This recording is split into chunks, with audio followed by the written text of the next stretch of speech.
Welcome to News 24's election updates. We are some weeks away from a very interesting election. We're joined today by the leader of the Freedom Front Plus, Pieter Groenewald, MP. Pieter, thank you very much for joining us at News 24 in Johannesburg. Thank you for the opportunity. Pieter, let's start with your party. It's known as one of the most active parties in Parliament. What have been the highlights for your party the last 5 years before we dive into this election campaign? Well, if you look at the highlights, firstly, we got a new president from Cyril Ramaphosa, although a bit later.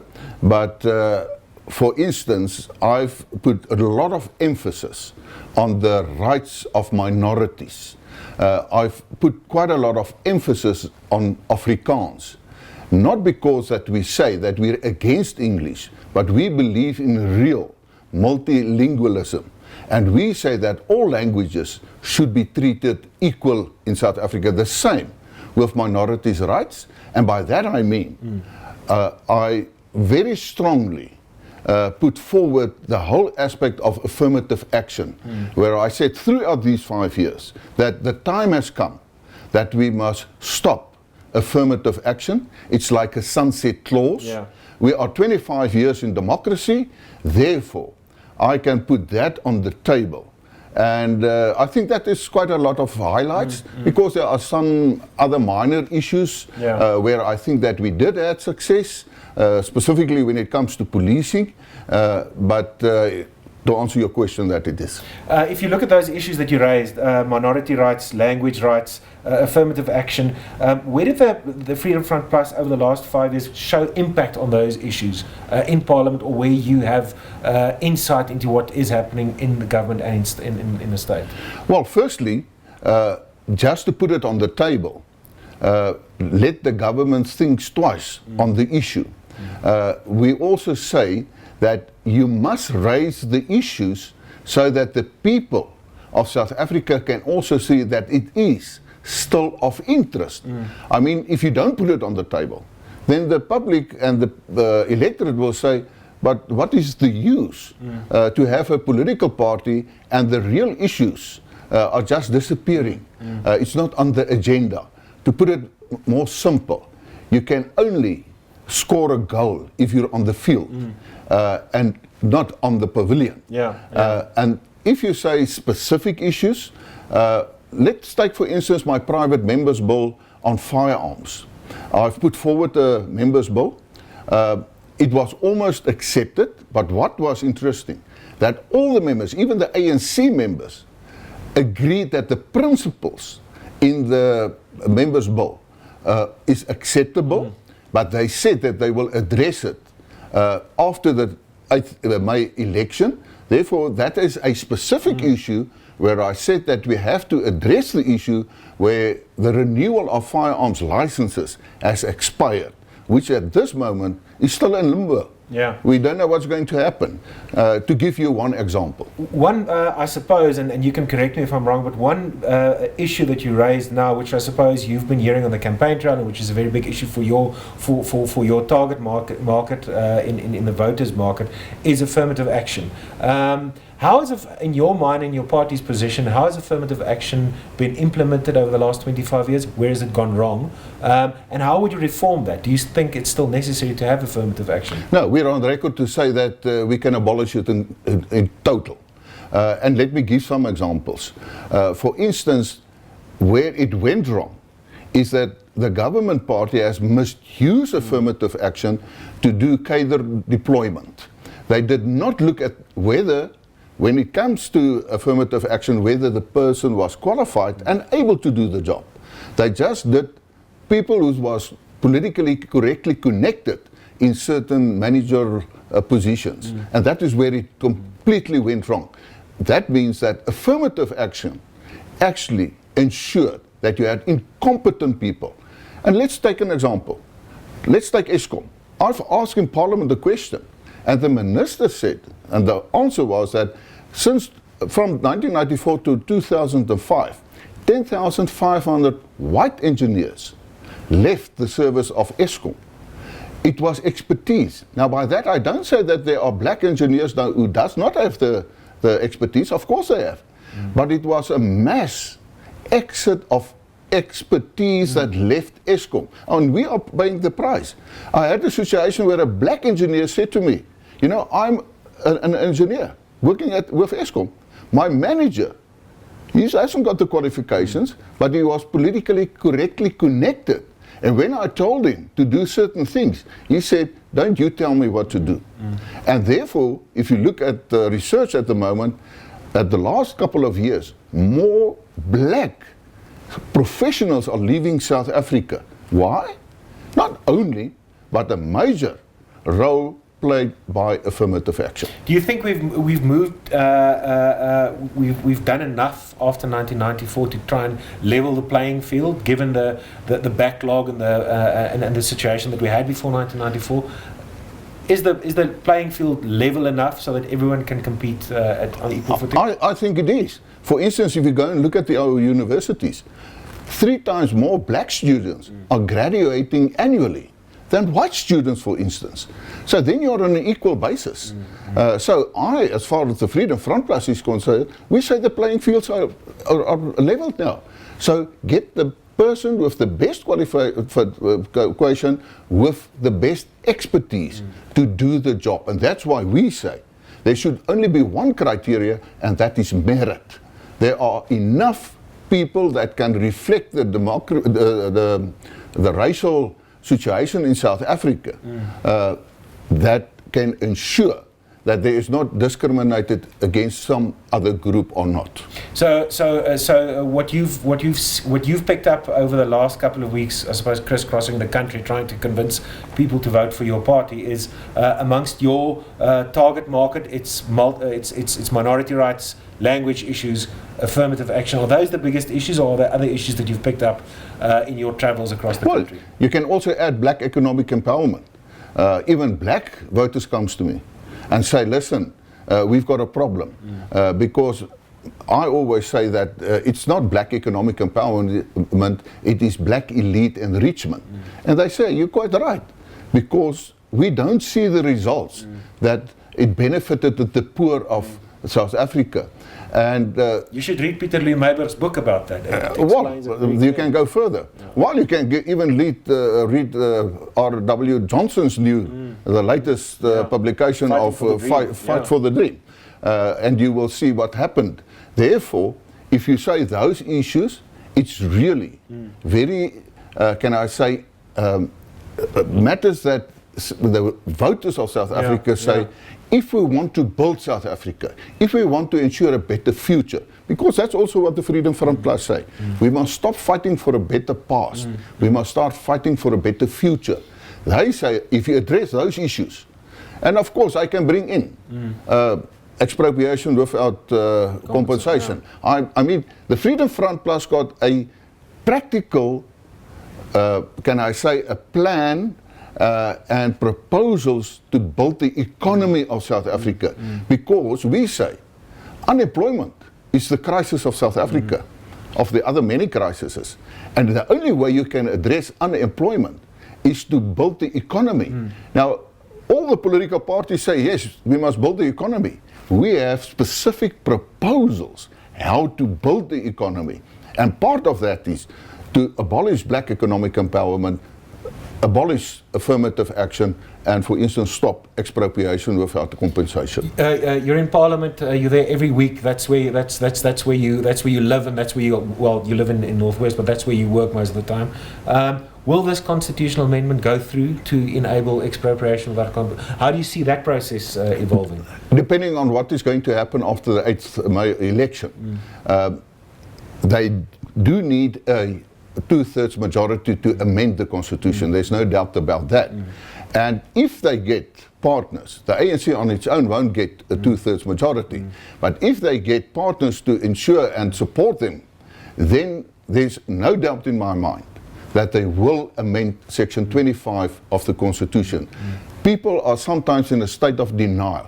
They think it cannot happen. I am convinced that if they are in a position to do it, they will do it. Pieter, let's talk about your party in 1994 when it was formed in those tumultuous years. It almost garnered 500,000 votes. After that, it hovered around 127, reaching 165,000 votes in 2014. So there's been a gradual uptick in your support over the last couple of elections. Why is that so? And what are your prospects for this election? What does your gut tell you could happen come May the 8th? Yes. As you said, in 1994, let's take around about 500,000 votes. In 1999, we had a huge decrease in our supporters. The reasons are as follows. Firstly, people believe that South Africa is in the new paradise, the Rainbow Nation, and people became anti-political sort of... There was this apathy amongst apathy, voters. you can call it an apathy, to say, I don't need to go and vote. And my vote won't do anything. It won't make a difference. Well, why do I have to go and vote? I'm pleased with what is happening in South Africa. And then you must also remember that the proportional electoral system, if opposition people don't go and vote, they strengthen the governing party. So that is one reason. The other one is also that Tony Leon, with his slogan of Fight Back, was well received. Let's talk about your slogan now. Yes, is it similar to that? Fight back, slaan terug, of course, it's exactly the same. But I also say that in every political situation in any country, there are numerous situations and times when the voters must fight back with their crosses. And if there was ever a time in politics in South Africa, it is this time with this election. And by the way, even a DA told me to say, well, it sounds better if Pieter Groenewald says slaan terug than Tony Leon that said slaan terug. So has that message been received well? Very well. Has there been opposition to it though? But has there been criticism as well over what might be perceived as an incitement to violence? Yes, of course you will get that criticism. It was also the criticism in 1999 against Tony Leon. And it worked for Leon, didn't it? Of course. Well, the reason why I, as a leader, said that I want that slogan is wherever I spoke to the electorate, they said, and specifically our supporters said, well, it's time that we have to fight back to ensure that we get real equal rights in South Africa. And that's why I decided to say I'm going to use the slogan, Fight Back. And of course, I know the criticism is to say, but it incites violence, it's divisive and all that sort of thing. It's a political slogan, and you only fight back with your cross. Let's unpack that a little bit. Fight back against what? Fight back against government, fight back against the ANC, fight back against the transition. What should the electorate fight back if they listen to your vote? Well, firstly we say fight back against expropriation of compensation. Fight back against the crime situation in South Africa. Fight back against discrimination in South Africa, which includes affirmative action, because it's racism as far as I'm concerned. Fight back against poor service delivery. Fight back against corruption. Fight back and ensure that we try to ensure that the ANC is not the government. It's as simple as that. You spoke about Tony Leon, you spoke about the success of his 99 campaign, which consolidated the minority vote, the white vote especially. It took lots of votes away from the National Party, also from the Freedom Front Plus. Anecdotal evidence suggests that the Freedom Front Plus this election might expect a windfall from disgruntled white DA supporters. Is that what you are picking up? And if so, why is that happening? Well, you're quite right. We are picking it up. I mean, I receive telephone calls, messages almost daily to say we've previously voted for the DA, now we're going to vote for the Freedom Front Plus. Our officers, our campaign people say that to us, so there's no doubt about it. And I mean, even if you look at the opinion polls, the Freedom Front Plus at this moment is one of the big 5 parties in South Africa. So we say surely, and the reason is quite simple. People are fed up with the situation, to say, specifically when it comes to white people, to be accused that everything that goes wrong is because of white people. The so-called white capital as well. I mean, to say that you don't have land because white people have stolen the land. There's not economic growth because of white capital. All all those allegations made by the ANC and the polarization created by the ANC, people are fed up with that. And it started with Thabo Mbeki. Thabo Mbeki's first State of the Nation address started polarization. He referred to the two nations. We are still two nations, one white and rich, one black and poor. And furthermore, it was also created the impression to say, you as black people are poor because of the white people who are rich. But is that not still the case? That broadly speaking, the majority of poor people in this country are black, and they don't have the opportunities that I suppose that that privileged white people do have. Well, we say that it's 25 years after 1994. How long do you want to use that as excuse? I say it's not, because the reason why so many blacks are still poor is because it was not black economic empowerment, it was black elite enrichment. Why didn't they create jobs for that? The other reason is it's the government, and only the government, who must take responsibility for the fact that the economy does not grow because of black economic empowerment. I mean, which person will come forward, or an investor to come and invest in South Africa if you have to ensure black economic empowerment, affirmative action, and now you can even add expropriation without compensation. Even if you talk to local business people, for instance, they've got a lot of cash, and Cyril Ramaphosa said he wants to unlock that cash so that we have development in South Africa. Why don't they unlock it? Because if you've got a lot of money to invest, you will think twice, because you don't have certainty about the future of South Africa. So therefore, do not blame. Of course, if you go on figures and numbers, there are more black people who are poor. It's true. But we must also say to each other that you also get many more white people who are really poor, who are living in squatter camps. That is also a reality and the truth. We say, and I've just referred to it when I referred, for instance, to affirmative action, there are 3 times more black students graduating than white students. So why do we still have to go back to that? Let's stand together, get the best people to come build South Africa. Are you picking up, I mean, listening to you, it definitely sounds like you are picking up increased frustration amongst white South Africans with things like affirmative action, etc., etc. Is that what you're trying to consolidate, this white unhappiness with perceived unhappiness with what's going on in the country? There's no doubt about it that people are frustrated because of that. Because the people say, listen. A white vote is more frustrated though than 5 years ago. Of course. Because they say, listen, we want to build South Africa. Even if you go and look at the preamble of South Africa's constitution, it says, we honor those who've built South Africa in the past. They still want to build South Africa.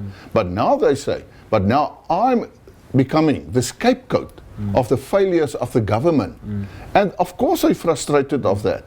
But then we say that some political party must be a voice in Parliament to say to the ANC and the governing party, people want to build South Africa. Stop making the white people of South Africa the scapegoats. You work in Parliament, you sit across the ANC's caucus every single day when the House sits, work with them in committee. You know Cyril Ramaphosa as well, you knew all his predecessors too. Do you have any hope, or do you see Cyril Ramaphosa, given the constraints within which he is working in the ANC, being able to turn the party around? The strong reformist drive that he is leading, do you see that happening, or can't you see it happening given someone like Ace Magashule being the Secretary General of the party, for example? If we look what is happening now, unfortunately, he failed in addressing the real issues. I once said that I think Cyril Ramaphosa is actually now captured by the Zuma faction in the ANC, because he cannot do what he wishes to do. He may have the good intentions to do that, but let's just take his cabinet. When he announced his new cabinet after he became the president, all the bad apples are still there.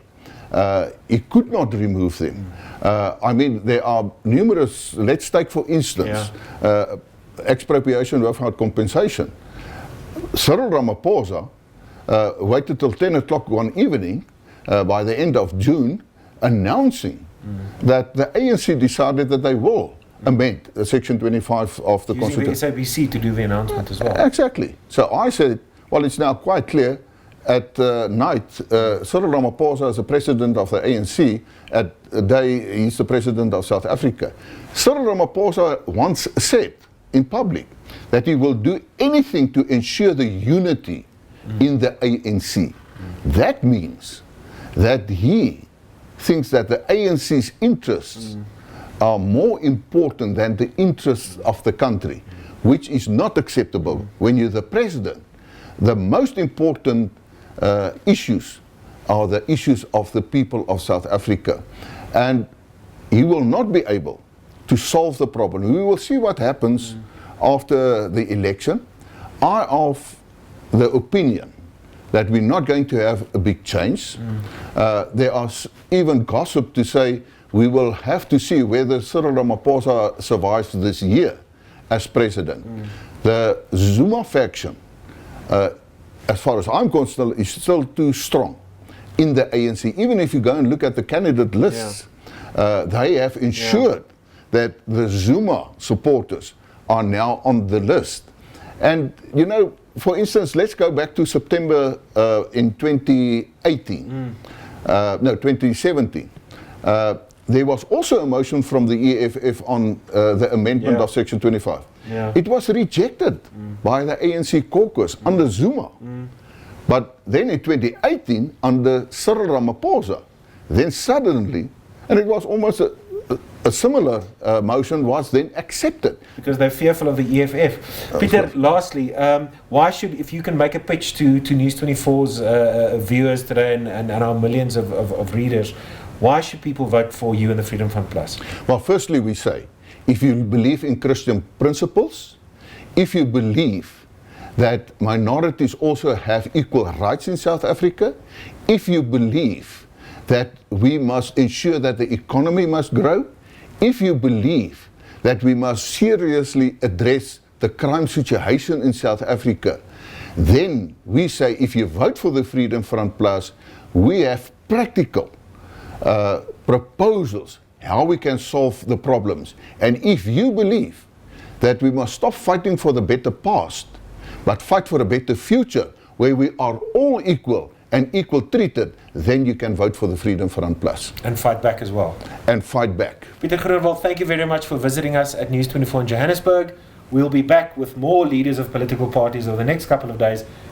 Check in with News 24 whenever you can.